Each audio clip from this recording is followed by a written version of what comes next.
I've watched Spencer Cornelia when he was like at 50,000 subscribers. I thought he had some good points, but I think the bigger he got, some of the things that he covers were a little iffy for me. And I'm personally not subscribed, although I'm subscribed to Coffeezilla. Let's take a look though. I only say that just to say that I do watch both of them, but although I am subscribed to Coffeezilla, I don't think this is my point of view won't be biased or jaded. Let's take a look. And this is allegedly Spencer Cornelia, pictured here, is interviewing with Nor Trades, who is somebody that Coffeezilla exposed. Let's get into it, man. The big parts of the Coffeezilla video that I thought was really interesting, and it made you look really bad, and it definitely looked compelling that you were a fraud, is that you got asked a question about, if you were so successful trading, why would you teach others? And you stumbled on your words, you didn't look good, and so I was wondering, just looking back on it, what's your perspective now? The other thing too as well that I talk about is people change every single day. People change. Tomorrow I might wake up and my point of views might change. The next week, always got to be auditing people, based on their actions. Spencer Cornelia, when I used to watch him, he used to be holding like scammers accountable or try to like expose scammers. But now he's collabing with them because that's a bigger bag. The bigger bag, the more clicks, the more views. He's hanging out with that side. He's trying to make more money around that realm. Even damn, what's that dude name? The dude that's always talking about coffee, and he's a real estate guy as well. Graham Stephan. Like I used to watch him as well, but I have to discern from what is him trying to sell me on a product, and that end person buying that product is me. And him being sincere and just offering information. I think all YouTubers at the starts with a good, like with good intent. Like I just want to produce this content for the most part. I think most YouTubers do. Like I want to produce this content just because I like it and I just want to spread the word of awareness. But I think the bigger the money gets, or the more they see like, oh, if I do X, Y, and Z, as they get behind the curtains, or because I think the more subscribers you get, you start getting behind certain doors that are closed, certain curtains that you could not open or veer through before. And they see how much more money they could make if they make, maybe I should just step left a little bit. And I think the money just overlooks everything, honestly. So this video was originally meant for Spencer's channel, that's why he ended up visiting me in Miami, but after finding out that I was fully legit and what we were about, he decided it wouldn't do too well on his channel, and that's what you could see from this comment on his Instagram.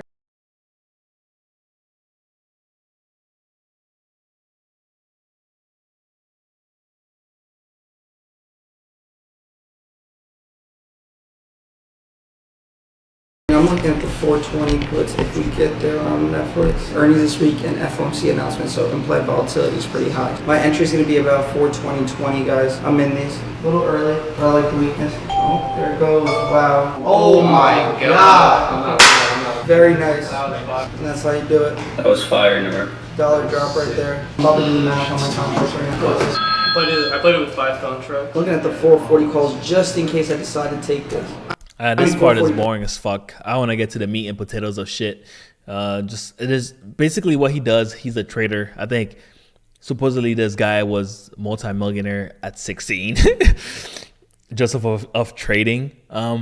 Things like that happen, things like that can occur. Like people get rich very young. It's possible. It's not like something that's not possible to happen. But you have to be a boy genius, you know what I'm saying? Not anybody can just wake up tomorrow and just become a successful stock trader. Where I flew out 5 random students to just, transform their lives, have fun, and just see how my daily life goes. All right, man, I'm out here because Coffeezilla, a good friend of mine, made a video about you a couple years ago, and so I'm wondering, what was your first reaction to that video? I mean, as soon as I saw it, it was just, the title just pulled me into it. I was a little confused of where he was going with that, so I ended up taking a quick watch of that. I looked at it and just said, it's just another one of those videos, and then I let it go, and then I looked at it maybe like 2 months later and it had like over 1 million views. What do you think the response was? Did you have students that were upset, or did you see like a loss of business at all from it? Students weren't upset because they knew who I was as a trader, but as far as loss of business, it actually multiplied my business, maybe like, it actually probably 10x my business because of that. That's fascinating. Yeah, and I don't always believe that. Like some of these videos, some of these scams, like and there's no way it boosts your business from somebody exposing that you're a scam. No, that you're like that your business isn't doing as good as you're portraying. But then again, people fall for scams every day. People fall prey to like scams every single day. Coffeezilla made a video on this as well already, where he's reacting or giving his perspective to this video. Spencer Cornelia also answered to this video as well. So we're gonna take a look at what he had to say. His rebuttal is to this. Also, full disclaimer: Spencer Cornelia himself did not release this video because he thought it didn't fit his channel. Go figure. I wanted to switch, make a hard pivot into more long-form content. I thought it would be really interesting to sit down with people who had exposed videos made on them just to hear their perspective. Why didn't you release it? I realized pretty quickly that my audience didn't care for this kind of content, and I released a couple videos and decided not to release his. There was one element that had me a little worried, which is he claims to own and live in this mansion in LA. I did not find any proof that he owned it. He was going to send me the deed, to which he never did. That could be miscommunication, I don't know, but upon further research, it didn't seem that he owned it. That had me a little hesitant because if he was willing to lie about that fact, which doesn't really have any effect on his brand of day trading, I was a little concerned that there could be other things he was lying about. The question, do you think he's legit? I think he's legit based on everything I saw. I saw accounts. I saw his students who were making money. They claimed they were with him for a couple years. They showed their accounts. No! They preached about how successful he was as a trader and in turn made them as successful as a trader. My buddy who was with me was looking for my blind spots, and we didn't find anything to indicate he wasn't legit as a trader. You've got to be more skeptical of these people. So yeah, that's his explanation. Basically, the only like catch he found him in was that like he didn't own the LA mansion or whatever, Miami, whatever it was. That We're a little bit ahead. Coffeezilla is basically pointing out that Spencer Cornelia did not do a very good job. He was more buddy in the, I guess, quote unquote, interview with the person he's supposed to be investigating, rather than asking him hard hitting questions. And the fact that I think also I would like for Steven or Coffeezilla to go out, maybe do a thorough investigation or like interact with these people just like Spencer is doing. Maybe he can give us a different perspective. Like Spencer's whole point was that's what he was trying to accomplish or what he's trying to achieve by going out there and talking face to face with these people is trying to see the other perspective or the other point of view. I think Coffeezilla could very easily do that. I don't know if he'll put his life in danger, but it'll be something cool to do. Maybe get to know these people, and maybe they're not lying. But a 19-year-old that's very successful, the best stock trader ever, that never lose on a trade, I don't know, bruh. I don't know. I was born tonight, just not last night. And this is the original video that got this whole thing started. I edited him. To be clear, this is what I watched. This is Loft's video. This guy is a scammer. He only came to this interview to advertise his scam. Do not join his Discord. By the way, how pissed would you be if you paid $4,000 and they start the video by calling you a scammer and making you look stupid? I would be furious. This guy makes money off people, not off stocks. I actually just posted. What's your response to that? I mean, people. So look. When's market off? So that was his edit. He made you look bad, okay? Don't blame it on me. Anyway, I just this whole thing is like it's like a kiddie fight. Like it's nothing serious. Like at the end of the day, this guy, he's gonna keep getting his business the way he has it. Spencer Cornelia, though, I think his integrity comes into question when you start putting like even doing content like this and you're supposed to be investigating or questioning these people, but you're like buddy. In his channel, he has a couple videos where he's doing collab with like people that are so-called scammers or taking advantage of communities, creator communities and things like that, or their fan base. Like I think more and more, it comes into question. Like, what are your what's your true intent, bro? What you trying to do? Huh? Let me see your other hand, because you know what I'm saying. You're trying to hide your hand. Let me see what you hiding over there. But let's watch a little bit more into it. I had to say that because this guy multiple times implies that I just wanted views, I just wanted clicks, I just didn't do my homework. So wait a second, that wasn't me.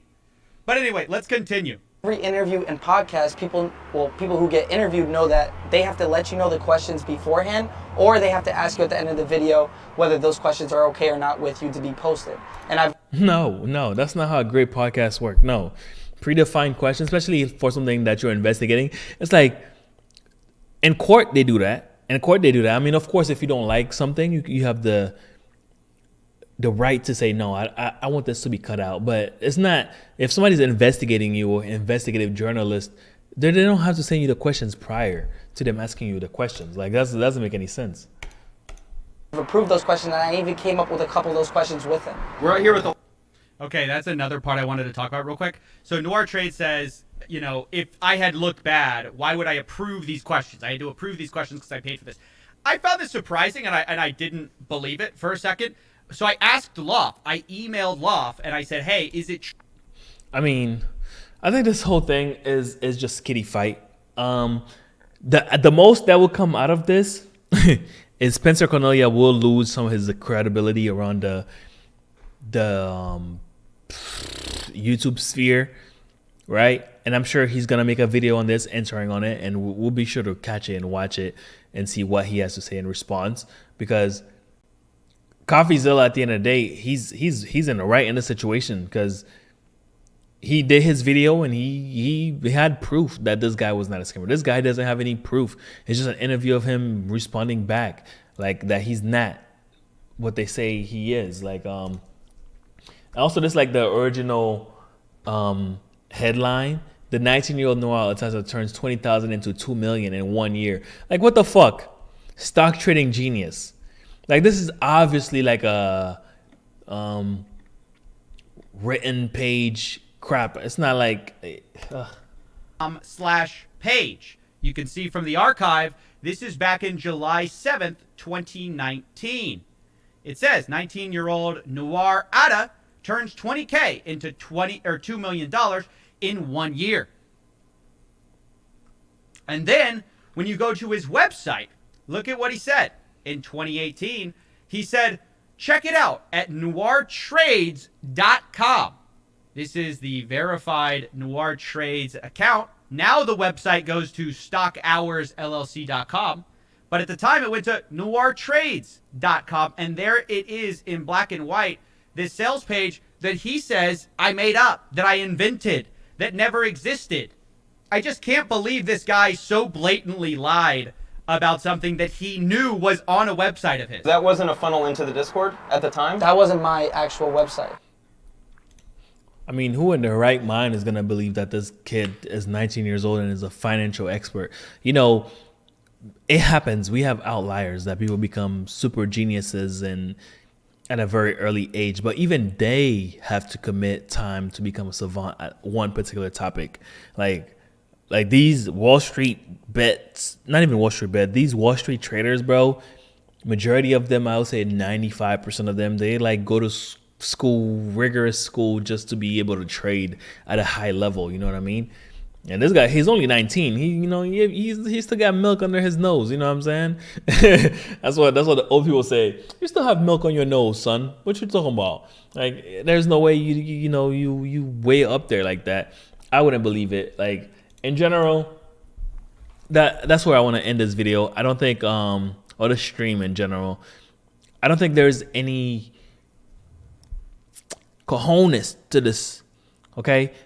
I always say this, and I'll always say this, and I will always say this, and I will always, and I keep saying it. Do not trust these YouTubers, dude. They're literally on the platform to make money. And if they happen to grow a big fan base, a lot of them will not respect that. They will not respect the fact that you mess with them enough to subscribe to them or to support them. They will go out their way to violate that and make the most money possible. Not everybody has integrity, okay? And because somebody says something today doesn't mean they cannot change tomorrow, and they can, follow their actions instead of the things that they say. On the screen, you know what I'm saying? I could just be telling you BS. I could just be yapping. And once I cut this camera off, I'm doing something completely different. My life is completely different. The gist is, whether it comes to Spencer Cornelia, who's supposedly reviewing scammers and spammers and exposing fake gurus and things like that, and then all of a sudden do a 180 and low key trying to support them or making them seem cleaner than they are for whatever cut or whatever he's benefiting from that. More clicks, more likes. Maybe he's getting paid on the back end. I don't know. I'm just alleging shit. Maybe that could be true too. We don't know. I'm just saying, just be aware that that's a possibility. Don't trust all these YouTubers promoting their most passionate project yet, NFTs, and most passionate project cryptocurrencies. It can all be fake. It can all be just a gacha. It can all be a money grab. Okay. Well, with all that being said, make sure you check out Coffeezilla's channel. Watch the original video. Check out Spencer Cornelia channel and see what you think about it. Yeah, it's been a fun stream. I don't have anything else to yap about.